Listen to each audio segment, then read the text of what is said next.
GDK versus BDK. Let's talk about it.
The reason I call the title of this video GDK versus BDK is because not all of the GDs and BDs are involved in a conflict.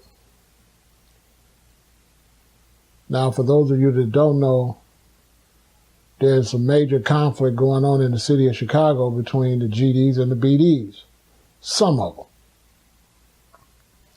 And you know, Chicago's in a real serious situation right now because we have, so far this year, 515 homicides and thousands of shootings. So it's no joke. Now, what's going on is, in Chicago, we have something called drill music. And the drill music is the music of the streets of Chicago. And it includes everything that's going on, especially the gang life. And some of the major artists of the drill music movement have been going back and forth with beef. Some of them are GDs, some of them are BDs. And, you know, they diss each other back and forth in the music, and they diss each other's dead homeboys back and forth in the music. Now, recently, this has increased again. It was pretty bad in 2013, but recently it's kicked up again. And so I feel like, let me try to reach out, explain what's going on to the community, and actually try to reach out and see if I could touch some of the brothers in the music industry and brothers on the streets and see if I could try to talk some sense into them. Now, one thing about here in Chicago, when the brothers get on record and get on the audio, you know, and make a song and diss the other gang, it turns into real shooting. You know, people get shot for real. It's not a joke. Now, I'm not going to say names because in the city of Chicago, you don't drop names. We don't do a lot of name dropping. You know, so I'm not going to say names. I'm not going to put no spotlight on nobody because I can't say I'm trying to help the young brothers and then name them out and then that's the spotlight on them because this Babylon system will take my video and play it back in court and try to arrest brothers based on what I said. So I ain't going to say no names. But I got a problem with, you know, some of the drill rappers, all of them that I like, you know. Now, it's kind of emotional for me to talk about this because I like these young brothers. You know what I'm saying? These young brothers are a part of my community. They're a part of the music business in Chicago. You know, they have an opportunity to take the music for Chicago artists to a whole nother level, but they don't get along. And see, because they don't get along, it causes a lot of problems. Let me give you an example. I had an artist I was working with, and he was friends with some BDs that's in the music industry. He had connections with them where he could get them on songs. But he was also friends with some GDs that lived in Allgale Gardens. So because of a certain shooting that happened and somebody was killed, he couldn't work with either side.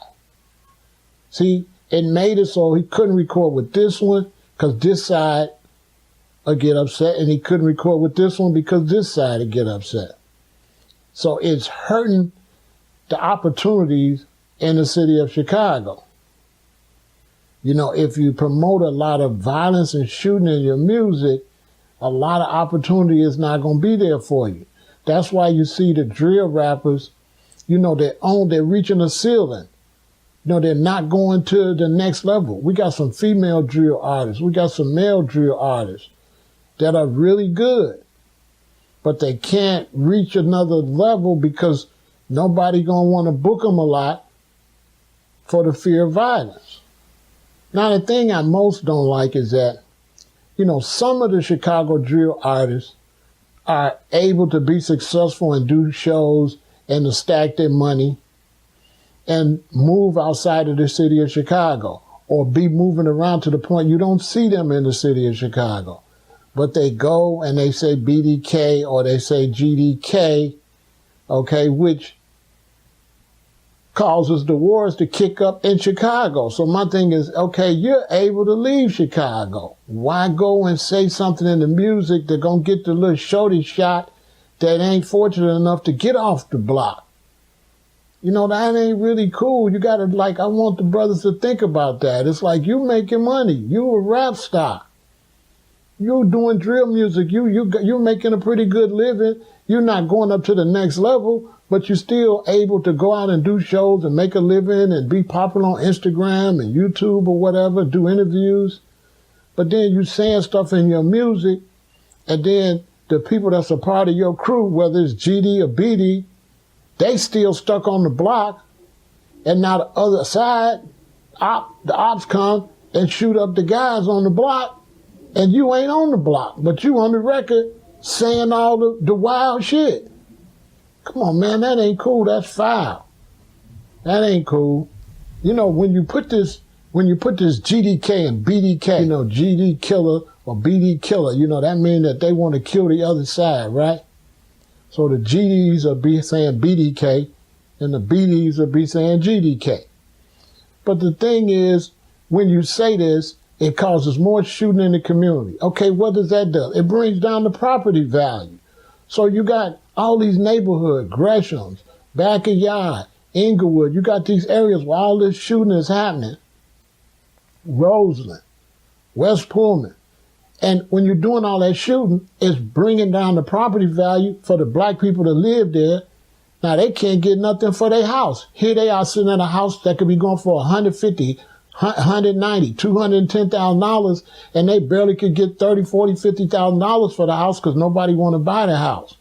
So it's like, when you're doing this, you're assisting gentrification. You're making it where the black people could be bought out for cheap. And then next thing you look up and it'd be Asians and whites living in the area where you grew up at because you've encouraged so much shooting and killing that it ruined the property value for the black people. So you're bringing the black community down. And you're not doing it intentionally because I understand why they be tripping. I mean, shoot, your homeboy get killed. His homeboy get killed. That ain't nothing you could just overlook. You know, I'm talking about this respectfully because I have friends that are GDs and I have good friends and associates that are BDs. You know, I lived on O Block. I lived in the BD neighborhood for a while. And, you know, they was real cool with me. I got nothing but love for the BDs over there. And I hung around a lot of GDs before I moved over there, and I got a lot of love for the GDs because, you know, the people I was around, they was always nice to me and they was cool. So I got respect for these people, right? I got respect for the street organizations in Chicago, for the mobs, right? So I'm saying this respectfully, you know, but we need them to start bringing some unity to the community. And I know it's hard because people will be getting shot and killed. And I do know that, you know, if somebody kill your brother, your sister, shoot at your brother and hit your mama and all this, shoot your boy, shoot the dude you grew up with, your homie, you ain't going to just kick that to the curb. I definitely understand that. But my thing is, okay, then you come back and shoot, and they come back and shoot, and they come back and shoot. That's creating more stuff that ain't going to never get kicked to the curb. So then the question becomes, okay, where does it stop at? Eventually, I mean, it's got to stop somewhere. It's got to get to the point where you say, okay, look, we lost so many dead homies. Y'all lost so many dead homies. So many of the guys got shot on this side. So many of the guys got shot on that side. Man, let's just call it even and let's just dead the beef. I'm not sure if they would get smoked from doing this or not, but I think they should get together and start doing songs together. You know, because, listen, if you ain't worried about no smoke saying GDK and BDK, well, why worry about smoke if you work together? You a G, you a gangster, you a shooter, so who the fuck gonna do something to you anyway? I think that these brothers and sisters, I think they could become heroes in Chicago if the youth see them make songs together and say, look, we're about our money. You stay on your side. You stay on your side, but together we could get together and make some music and make some money and try to help Chicago. Because, I mean, you represent Chicago. I know we call it Chiraq killer noise, but you represent Chicago. You know, and the shootings are crazy. You know, if you're one of these young drill rappers out here, go to my Twitter account, Chiraq Homicide, and go and just scroll down and look at the tweets and tell me if it ain't getting a little ridiculous. You know, the Hispanic gangs doing the same thing. You got Hispanic people come here from South Central America. They come up here to try to get a better life, but yet these Spanish gangs want to go shoot up their community and bring the price of the homes down, right? So now the value of the houses is lower, the property value is lower, and so they hurting their own people.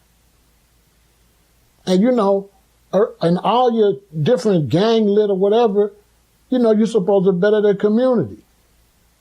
Now, the crazy thing about over there on 63rd, the crazy thing about the war between one side of King Drive and the other side is that, shoot, man, that all started over a GD and a BD fighting. You know, they got into a fight. One dude got lost, one dude won, and then here y'all go back and forth, back and forth. I know it was more than that, but that was the original thing, because I was over there with the big folks told me, because I was asking them. See, when I was in Parkway Gardens, it was before O got killed, so it wasn't O Block yet.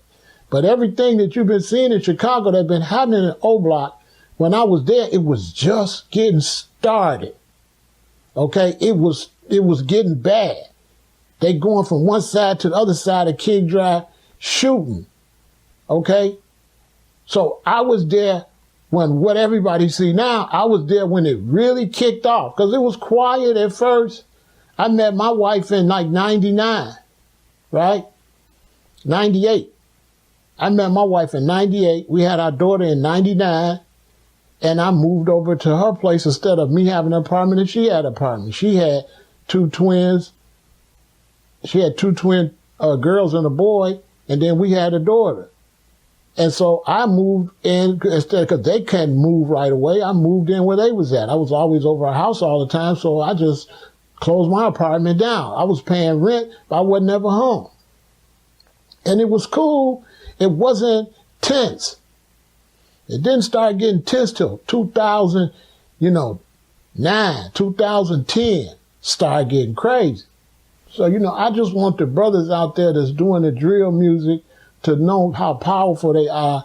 And, you know, I'm just asking them if they could just think about, you know, trying to, calm some of this down so that other people in the community don't have to be stuck there with all the shooting. Because, you know, if you're popular in the music, you're able to move around and go somewhere. Plus, look how many brothers y'all losing on both sides, losing their musical careers. Look how many drill rappers we done got them being shot in Chicago or in prison or in jail waiting for their case.